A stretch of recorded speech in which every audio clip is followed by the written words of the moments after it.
top headlines. Thanks, Julie. He is the Republican congressman who's not afraid to raise taxes. In a December 12th letter to his GOP colleagues in the House, Representative Scott Rigell of Virginia made the case to raise revenues through higher taxes, saying specifically, and we quote, "We need to examine what it means to be fiscally conservative. Surely, in addition to fighting for smaller government, it means paying for the size and scope of government for which we have voted.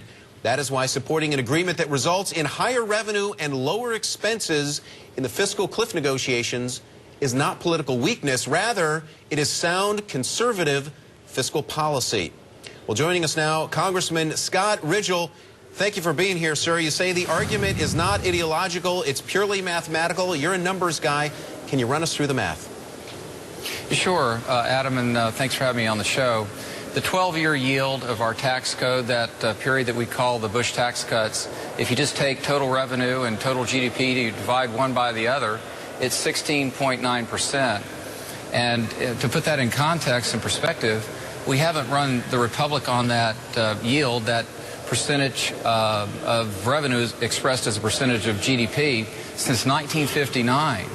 And that's been a long time ago, and basically, as I examine the numbers, I don't see that we ourselves as Republicans have lowered spending down to 16.9. I need to say, Adam, from the beginning that it's really excessive spending that's putting this threat upon our republic. We need to grow our way out of this too. But we do have to look at revenue as Republicans, and I think the data leads me to a clear conclusion that we have to have the yield up a bit. So all right, let's just divvy this up into the two sides of the equation.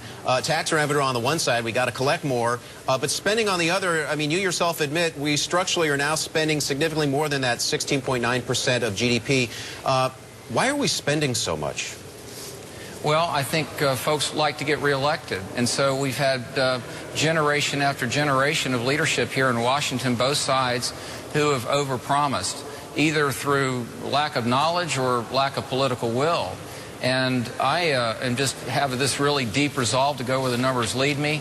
I'm really proud of our Republican Party for having put forth, I think, a very bold and responsible budget that protected and preserved Medicare, for example. But the Ryan plan, the House Republican budget, that was a bold move. And I'm really proud of our party for advancing that.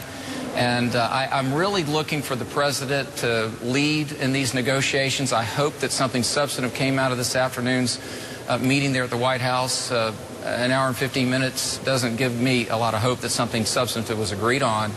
But it's a spending problem overwhelmingly. But I am kind of taking some 80 grit sandpaper to my colleagues based on the numbers that revenues have to come up a bit. And I tell you what, I'm curious, is it possible that we have just structurally created so many expenditures in government that we can't ever get back to that 16.9%? Is that possible? Well, when you put it in terms that nothing really can be done, that it's structural so much that we really can't arrest the trajectory that we're on, I don't accept that premise. In fact, that's why I sought the office. There is a day of reckoning for how much spending we're doing. The music will stop at some point. We don't know when. But we can't ignore these, what I refer to as the universal laws of finance. You can't continue to borrow at this rate of $1 trillion or so a year. And we've got to do something. We're Americans first before we're Republicans or Democrats. And this really is the time in this Congress to do what's right for the American people. But, Congressman, as you say, it's not been a very easy road to have this kind of a view in Washington at this point in time. I know as a result of your view, you actually signed off on, you decided no longer to sign the Americans for Tax Reform pledge that's been put forth by Grover Norquist.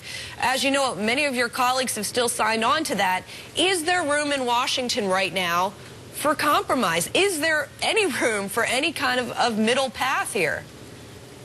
Well, Julie, what I'm trying to do within my own conference is to make the case based on empirical data not so much just a thought of let's all get along, compromise is essential here in Washington, but I'm arguing that it's really the fiscally responsible conservative path that revenues have to increase a bit through tax reform. But are you getting any traction with your colleagues with that argument? Well, we are. Some of it is quiet behind the scenes.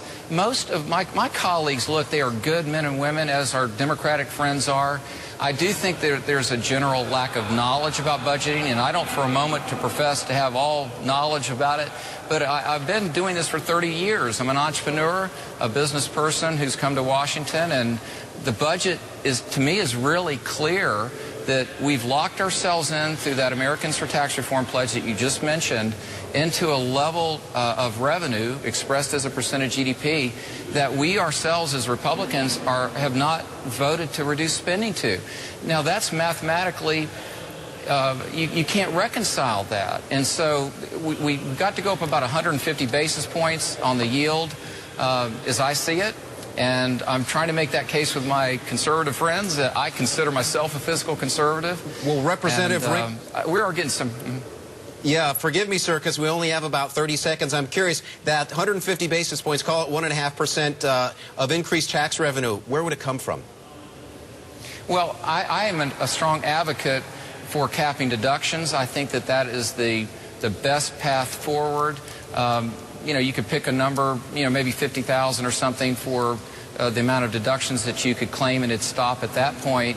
That really is a progressive way. I think it'd be consistent with, somewhat where the president is. I'm trying to find a path forward because we can't stay on the one that we're on now. But it comes for me, personally, I would think best by capping deductions rather than having rates increase. Sure. So cap deductions and simply spend less, and maybe we get closer to balancing the budget. Congressman Scott Rigell, Republican of Virginia, one of the few Republicans who's willing to look at higher taxes. Thank you, sir, for making your case. Thank you. And coming up, state of confusion. We'll find out what a failed fiscal